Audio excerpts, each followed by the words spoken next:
এখন তো দেখছি পুরাই গরম রে। দুদিন হলো পানি ছাড়া কপালে কিছুই জোটেনি। এই যে মহাজন, এই নিন আপনার মাল আর আমাদের টাকা ফেরত দিন। বাবা এই বৃষ্টিতে কিভাবে যাবে বলো তো? সব হয়েছে আপনাদের বুদ্ধির কারণে। গ্রামের লোকেদের কষ্ট যে আর চোখে সয় না। কত কষ্টই না করলে সবাই মিলে। কিভাবে বাঁচবো গো? না, কিছু একটা করতে হবে।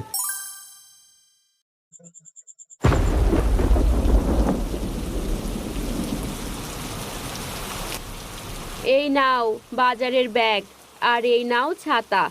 এখন গিয়ে বাজার করে নিয়ে এসো তো দেখি। ও মা, তুমি কি পাগল হলে? বাবা এই বৃষ্টিতে কিভাবে যাবে বলো তো? আহ, বাপের জন্য দরদ দেখো। আর এইদিকে যে ঘরে কিচ্ছু নেই রান্না করার। একটু পরেই তো বলবি, মা খিদে পেয়েছে, খেতে দাও। তখন আমি কি খেতে দেব বাপু? আমি বলবো না। বাবা তুমি যেও না তো, আগে বৃষ্টি কমুক। আমি আর কোনো কথা শুনতে চাই না। তুমি এক্ষুনি যাও, গিয়ে বাজার করে নিয়ে এসো। এখন বর্ষার সময়, দিন রাত এই বৃষ্টি হতেই থাকবে। বৃষ্টি থামার আশা করে আর বসে থাকলে পেট চলবে না। হ্যাঁ গো মালতী, তা তো তুমি ঠিকই বলেছ। আচ্ছা ঠিক আছে, আর চেঁচামেচি করো না। দাও দাও, ব্যাগ আর ছাতাটা দাও, আমি এক্ষুনি যাই। এভাবে বৃষ্টি কমার আশায় বসে থেকে লাভ হবে না।